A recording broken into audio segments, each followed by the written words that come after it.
Pichar é escrever na pele da cidade.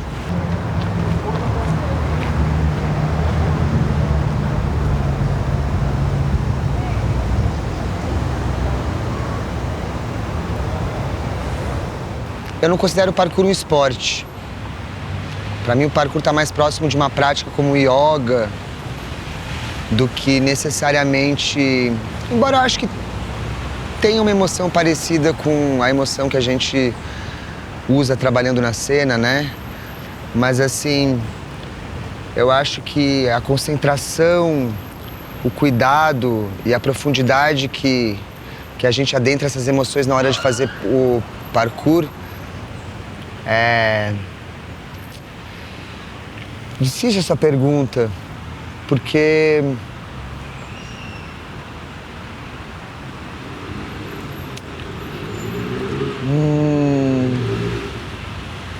é muito diferente, na verdade. Assim, eu acho que as duas práticas, tanto trabalhar nas artes cênicas quanto fazer parkour, trabalham com emoções, mas é uma coisa muito diferente. Quase não consigo fazer uma comparação assim, porque é um emocional muito diferente. Eu acho que o emocional do parkour, ele tem mais a ver com umas coisas mais primitivas de ter coragem, ter medo, saber preservar o seu corpo, quando nas artes cênicas vem de uma outra ordem esse lugar. Parece que é mais... Tem mais chances de você transformar o que você sente na cena do que no parkour. O parkour vai te levar para lugares de superação pessoal, e isso é muito emocionante, mas a profundidade, para mim, são coisas diferentes, mas a profundidade das artes cênicas acho que dá uma possibilidade de sublimar algumas questões que no parkour acho que a gente mais vive uma coisa corporal e essa experiência de como se surpreender com o corpo, né? Eu acho que é um trabalho mais intelectual, o trabalho seria um pouco mais intelectual,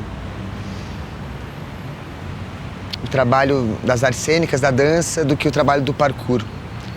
Mas essa pergunta me confundiu um pouco, assim, não sei se eu consegui me explicar.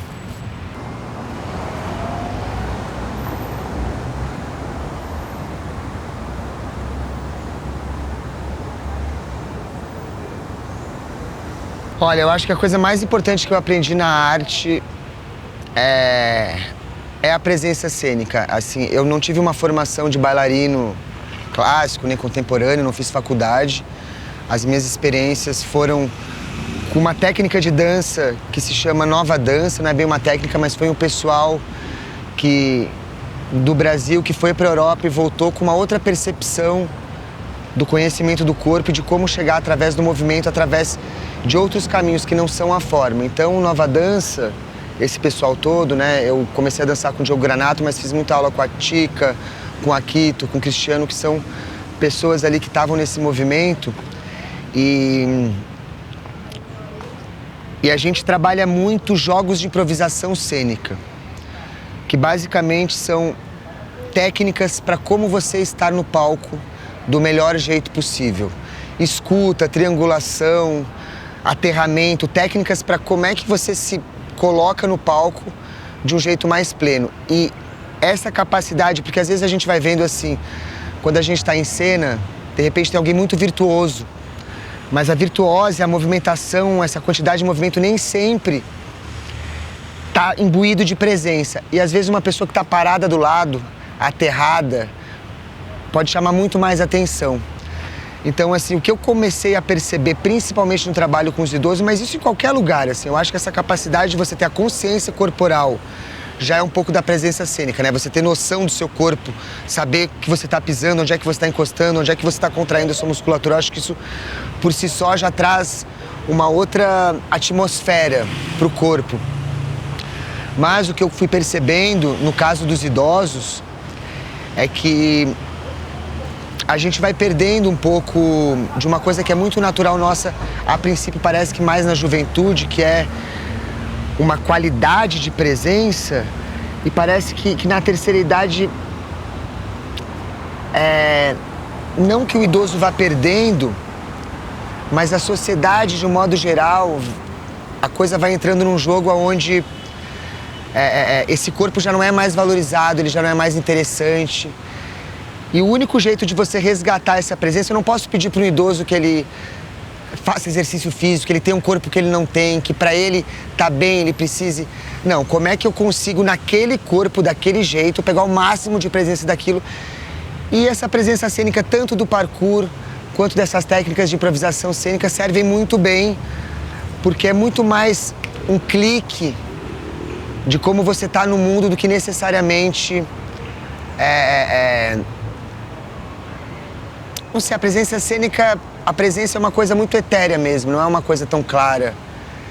E eu acho que é uma grande ferramenta para a terceira idade, assim, a consciência corporal e essa capacidade de você se colocar no espaço de uma maneira mais afirmativa.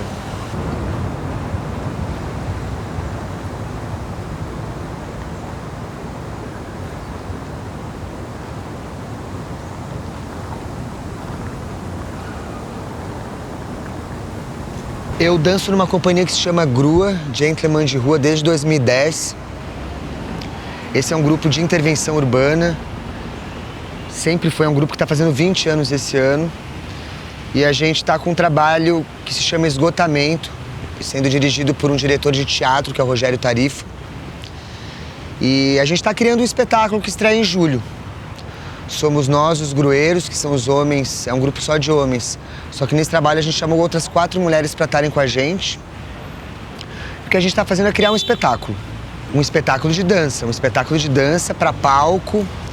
É isso, o que eu estou fazendo lá é num processo de criação para um espetáculo que estreia em julho. Eu sempre gostei, não de pichar, porque o que eu faço não é picho, mas o parkour me levou para uma relação da cidade muito intensa, muito profunda. E né, o parkour, quando você vê alguém fazendo parkour, você sente de uma maneira muito potente qual a força que tem um corpo fazendo uma coisa diferente no espaço, qualquer coisa diferente. O caso do parkour, ele ressignifica coisas muito cotidianas de um jeito muito voraz. Isso foi me levando para começar a tentar brincar com escrever na cidade. Eu gosto muito de poesia.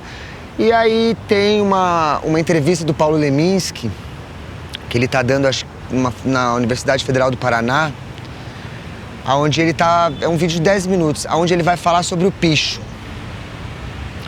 E entre várias coisas que ele fala, né, exaltando o picho de diversas formas, tem uma frase que ele deixa escapar que é: pichar é escrever na pele da cidade.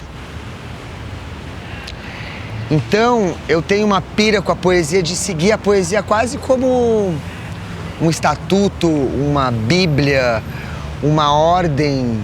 Eu tento seguir cegamente o que eu leio e o que está escrito. Claro que é uma viagem interpretar, eu poderia ter pensado qualquer outra coisa para fazer com isso, mas quando o Leminski diz grafite é incrível, pichar é escrever na pele da cidade, para mim parece que existe um convite concreto para se reapropriar da cidade de um outro jeito. Então o que eu faço é escrever em faixa de pedestres, leia e o nome de algum poeta. Leia Leminski, leia Walt Whitman, leia Yehuda Hilst, que foi onde surgiu com isso. Que é uma coisa bem concreta, porque eu não faço um picho, eu de fato escrevo na pele da cidade. Eu escrevo na cidade. E não sei, eu acho que quando a gente está caminhando na cidade, por exemplo, eu quando passo por uma faixa de pedestres, parece muito uma folha de caderno e parece em linhas, sabe?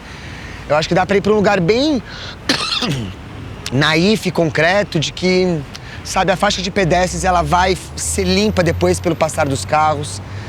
Então, assim, eu acho muito interessante quando eu faço esses pichos na cidade, não são pichos, esses escritos, o quanto você vê ressignificar também a relação das pessoas com o picho. De repente, aquilo elas acham legal. Parece que aquilo pode, parece que talvez então escrever lei, alguma coisa pode. A questão, eu acho, como é que é ir furando essas barreiras até a gente se apropriar da cidade e fazer o que a gente quiser dela, né? Eu acho que tem uma importância em a gente descobrir o que a gente quer fazer com a cidade, né? A gente tem muitas questões de lei, de ética, que a gente coloca antes dos nossos desejos, né? Ninguém está falando de depredar o patrimônio público, de fazer coisas legais. Mas essa linha tênue pode ser esgarçada, eu acho. Eu acho que escrever na pele da cidade é um convite para ver a cidade de um outro jeito e ver a intervenção urbana de um outro jeito, né? Não como algo que simplesmente quer causar, mas algo que quer compor com a cidade também. Acho que cabe o picho junto de alguém que queira cuidar da cidade. Eu acho que pichar a Lei, a Hilda no chão é cuidar da cidade também, sei lá. A coisa que eu mais gosto no mundo é psicanálise. Eu fiz 12 anos de análise, 2 com uma freudiana, 10 com uma winnicottiana. E eu acho uma coisa... Gosto muito de Freud, li muito. Tem um lugar pra mim onde o Freud chegou que eu acho que vai de encontro com muita coisa importante, assim. E principalmente com uma coisa que me é muito cara também, que é essa vontade de esmiuçar as coisas, de ir penetrando, de penetrar camadas, de não aceitar que uma coisa é só uma coisa, de não ter medo de chafurdar nas coisas, assim. Psicanálise selvagem, pra mim, quando eu uso em todas as minhas atividades, eu acho que é sempre a tentativa de um convite, de novo, para ir para algo um pouco mais profundo. Então, assim, quando eu tô dando as minhas oficinas de escrita, por exemplo, e psicanálise selvagem porque eu não sou um psicanalista, né? Porque, assim, eu não sou formado, então eu posso dizer que eu entendo de algumas coisas, mas eu, de fato... Mas a gente sabe que existem jeitos de se relacionar com as questões, né? Perguntar, prestar atenção no que a pessoa falou, prestar atenção num ato falho, estar atento às palavras, acho que é um caminho que, né? E a poesia também trabalha isso de uma maneira muito forte, né? Eu acho que a palavra, pra mim, que é a coisa que mais me encanta, por isso que eu amo tanto a psicanálise, né? Eu acho que Freud foi o grande interessado pela palavra, pelo outro, pela escuta, né? Descobriu que a palavra, de fato, tem todo um significado que vai além daquilo que ela está dizendo. E a minha tentativa é de despertar algo nas pessoas aonde elas possam deixar a curiosidade sobre elas mesmas, talvez, aflorar. No caso então, sei lá, eu vou dar um exemplo.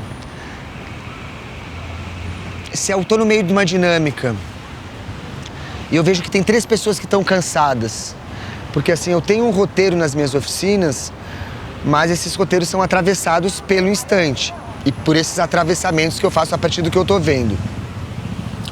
Então, se eu tô vendo que tá todo mundo cansado, eu vou tentar trazer de alguma maneira esse assunto. Mas até achar algo que não é sobre o estar cansado. Acho que quando as pessoas confessam que estão cansadas, sei lá, e a minha psicanálise selvagem, elas estão a um ponto de contar alguma outra coisa. Para alguém chegar e dizer que está cansado pro outro, eu acho que é um pouco quase uma confissão de que algo está acontecendo. Então, assim, pode ser que não tenha nada aí, mas eu acho que a psicanálise, a minha psicanálise selvagem, ela acaba naturalizando questões muito profundas com a desculpa dos jogos poéticos, dos jogos lúdicos. Então, de repente, eu falo assim, ó, agora a gente vai escrever 5 minutos sobre qual foi o dia mais cansativo da nossa vida. Eu peço 5 minutos, depois eu volto. E a partir do que as pessoas vão escrevendo, eu vou tentando achar algo que surpreenda um pouco todo mundo, assim, que é assim, não é...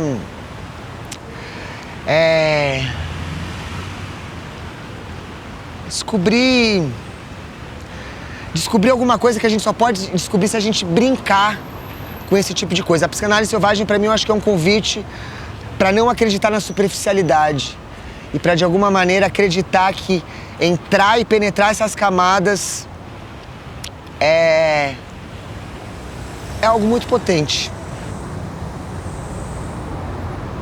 Cara, eu comecei a dar aula logo que eu comecei a fazer parkour em 2005. Bom, eu venho de São Paulo, eu fazia psicologia, me mudei pra cá em 2004.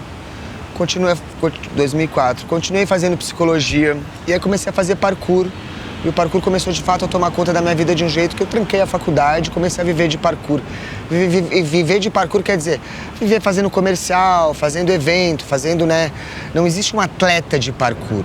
O parkour não tem um campeonato, não se sabe pra que serve um cara de parkour. Às vezes vão chamar um cara de parkour porque é o cara que sobe em cima de uma mesa mais rápido, às vezes vão... Nisso eu fui parar na dança. Conheci um cara que foi o meu primeiro diretor de dança, que fazia parkour, ainda não tinha feito parkour oficialmente, mas entrou pro nosso grupo e a gente começou a dançar. E desde o começo do parkour, em 2005, a gente já dava oficina de parkour. Então a educação chega de uma maneira muito autodidata, a gente ensinando uma coisa que era totalmente nova pra gente.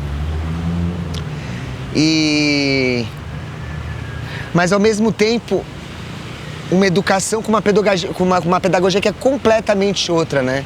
Porque o que o parkour traz, é engraçado assim, tá no Vera e tá trabalhando com outros professores, né? De fato, eu acho interessante que é um espaço de educação que dá espaço para uma pedagogia que não é uma pedagogia formal. Então, assim, o que o parkour tem para ensinar? Por que o parkour tá tanto tempo em escolas? Eu acho que o parkour tem uma pedagogia da autonomia, sabe? Eu acho que o que o parkour traz de mais precioso é a capacidade de você ser autônomo de um jeito muito concreto, que é, a partir do momento que o seu corpo está atento ao espaço, tudo muda. Né? Mesmo a gente tendo questões, a gente estando triste, eu acho que o corpo, quando ele está consciente e eu consigo ter a clareza das coisas que me cercam, eu acho que a gente sai um pouco da gente de um lugar autocentrado, não autocentrado no sentido de um lugar egóico, mas de não olhar pra fora mesmo. E ao mesmo tempo é uma puta responsabilidade, que às vezes eu me pergunto assim, se eu tô aqui só dando uma oficina ou de fato começo a perceber que eu de fato tô participando da educação dessas crianças e ao mesmo tempo me questionando o que é estar pronto ou não, porque eu também já faço isso faz muito tempo, mas estar numa escola mesmo assim, né? Mas eu acho que quando a gente vê uma aula de parkour e a gente vê a potência de reapropriação do próprio corpo, das próprias qualidades e das fragilidades também, e a pessoa vai tendo a consciência real do que ela eu acho que existe uma beleza que vai para além da educação. Eu acho que o parkour se relaciona com a educação mais no sentido de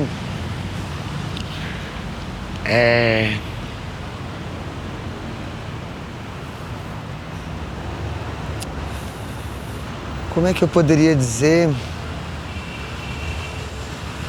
Porque no parkour a gente nunca